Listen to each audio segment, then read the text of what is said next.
चलिए आज हम पढ़ने वाले हैं कोऑर्डिनेट ज्योमेट्री। तो कोऑर्डिनेट ज्योमेट्री पहले किसे कहते हैं?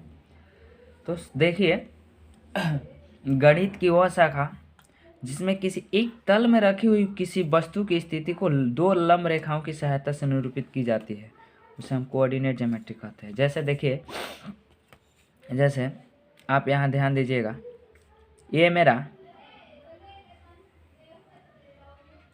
एक रेखा हो गया, ठीक है, ये मेरा एक रेखा हो गया।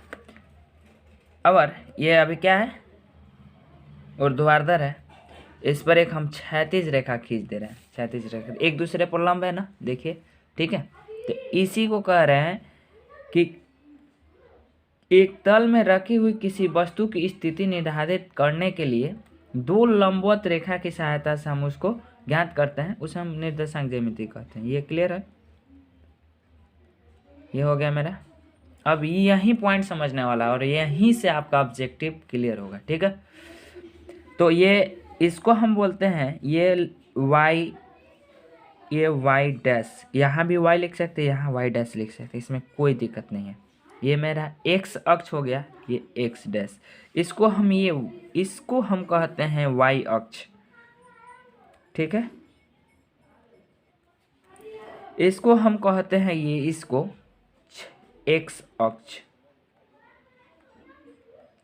ठीक है। अब देखिए, इस दो रेखा से, मतलब एक्स अक्ष से और वाई अक्ष से क्या हमारा बना है? देखिए, इसको हम एक और नाम देते हैं। इस एक्स अक्ष को हम क्षैतिज, देखिए क्या कहते हैं, क्षैतिज रेखा भी कहते हैं, या इसको और एक नाम से जाना जाता है जिसको हम बोलते हैं भुज।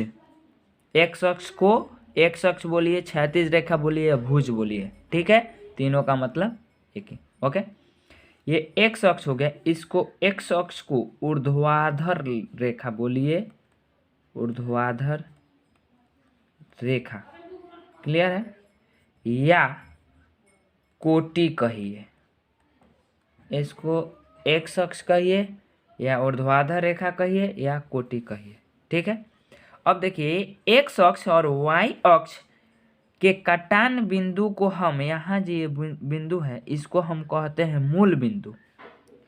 यहाँ क्या है? बिंदु जो है ये कट रहा है एक दूसरे को, जहाँ काट रहा है, इस पॉइंट को हम कहते हैं मूल बिंदु, ओरिजिन पॉइंट। ओके, ठीक है, बाद में देखते हैं इसको।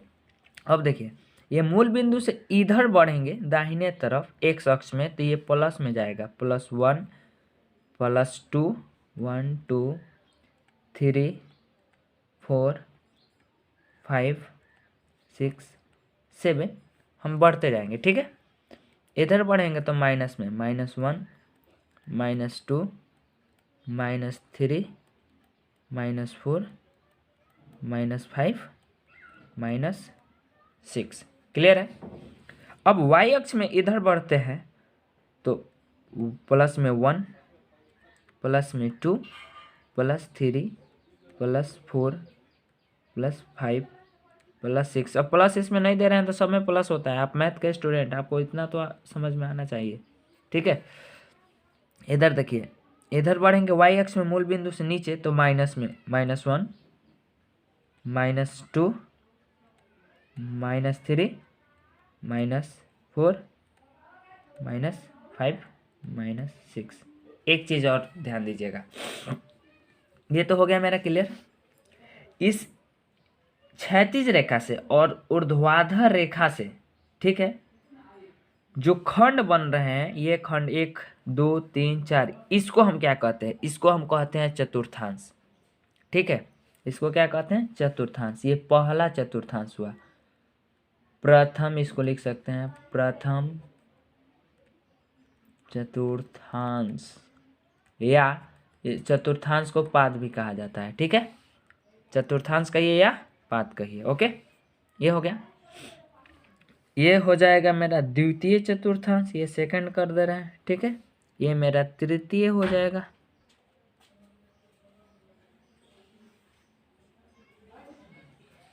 ये मेरा चतुर्थ हो जाएगा, देखिए ये मेरा फोर्थ चतुर्थांश हो गया, ठीक है, इतना समझ में आ रहा है।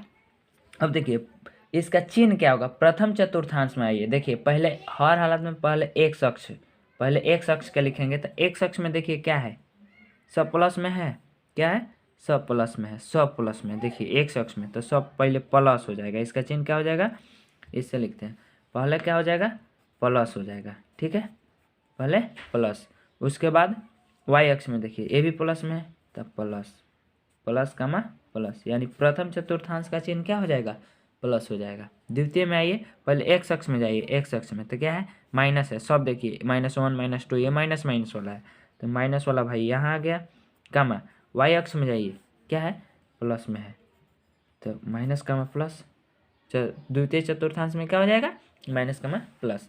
थर्ड में आइए, थर्ड में एक्स अक्ष में देखिए, तो एक्स अक्ष में सब माइनस में है, देखिए माइनस, कामा वाई अक्ष में आइए, सब माइनस में है, देखिए वाई अक्ष में तो माइनस का माइनस, इसमें आइए पहले एक्स अक्ष में चलते हैं ना हमेशा, कभी भी पहले एक्स अक्ष में, तो ये सब प्लस में है, तो प्लस, वाई अक्ष में देखिए माइनस में है, माइनस। अब देखिए इससे क्वेश्चन कैसे पूछेगा, ये क्लियर हो गया। एक क्वेश्चन, यदि देखिए कोई पॉइंट यदि वाई अक्ष पर बन रहा है तो एक्स का निर्देशांक 0 होना चाहिए। जैसे मान लीजिए, सपोज कीजिए हम बोल दिए कि क्वेश्चन 2,3 को ग्राफ पे प्रदर्शित करिए, तो 2 कहाँ है, पहले एक्स अक्ष पर देखेंगे, 2 कहाँ है, एक्स अक्ष पे 2 यहाँ है, 3 कहाँ है, 3 यहाँ है, तो 2 ये गया और 3 ये है, यानी 2,3 ये हमारा 2,3 का हो गया, ठीक है।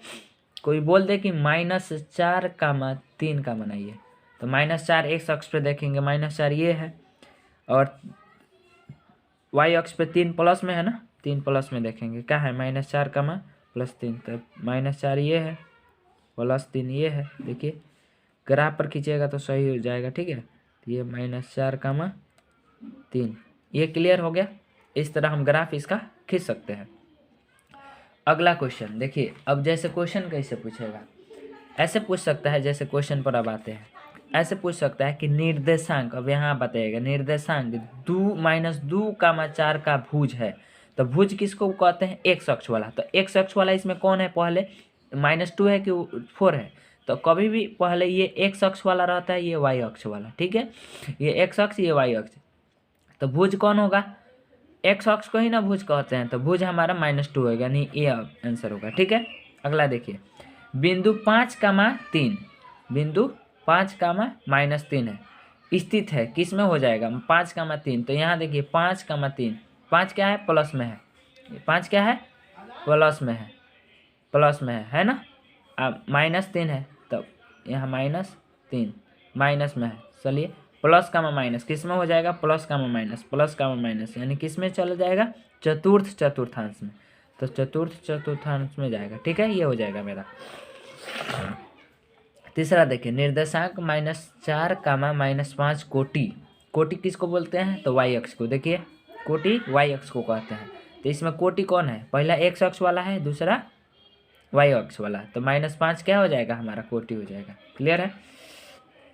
आगे देखिए, कह रहा है बिंदु 0,-4 स्थित है। अब देखिए 0,4, यही तो ध्यान देने योग्य बात है, 0,4, तो 0 किस पर पहले देखेंगे, एक्स अक्ष पे, तो 0 एक्स अक्ष पे यही ना है, और वाई अक्ष का 0 यही है, तो इसी को कहते हैं मूल बिंदु, और मूल बिंदु का ऐसे लिख सकते हैं, मूल बिंदु का निर्देशांक 0,0 होता है। आपके बिहार बोर्ड के लिए बहुत इंपॉर्टेंट है, पूछता है कि मूल बिंदु का निर्देशांक क्या है, तो 0,0, तो ये हो जाएगा 0,0, ठीक है, यानी बिंदु 0,4 स्थित है, ये क्वेश्चन है, तो 0,4, 0 कहाँ है, एक्स अक्ष पे पहले देखेंगे यही है, अब 4 कहाँ है, प्लस में है ना, सॉरी माइनस में, तो -4, यानी यहाँ आ जाएगा, 0 यही है एक्स अक्ष का, और 4 यही है, तो यहाँ आ जाएगा, ठीक है, यहाँ आपका पॉइंट बनेगा।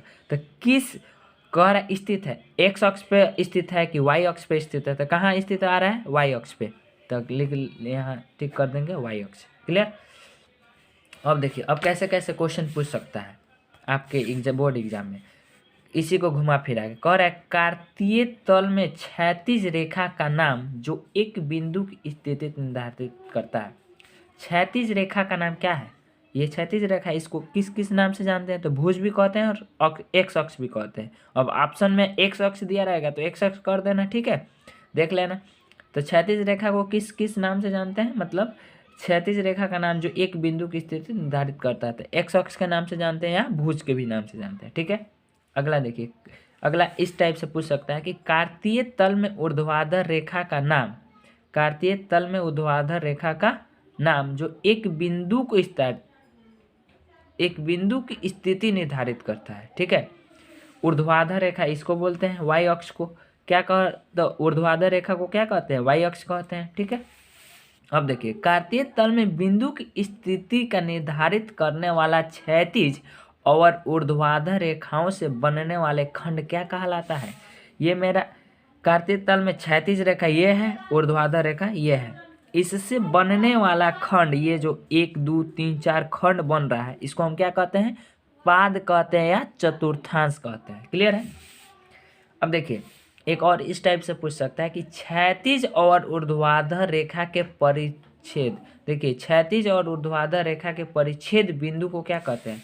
ये मेरा क्षैतिज रेखा है, ये मेरा ऊर्ध्वाधर रेखा, एक दूसरे को कहाँ काट रहा है? यहाँ काट रहा है, मूल बिंदु कहते हैं, ठीक है। इस तरह भी क्वेश्चन पूछ सकता है कि क्षैतिज और ऊर्ध्वाधर रेखा के परिच्छेद बिंदु का निर्देशांक, तो 0, 0। क्लियर?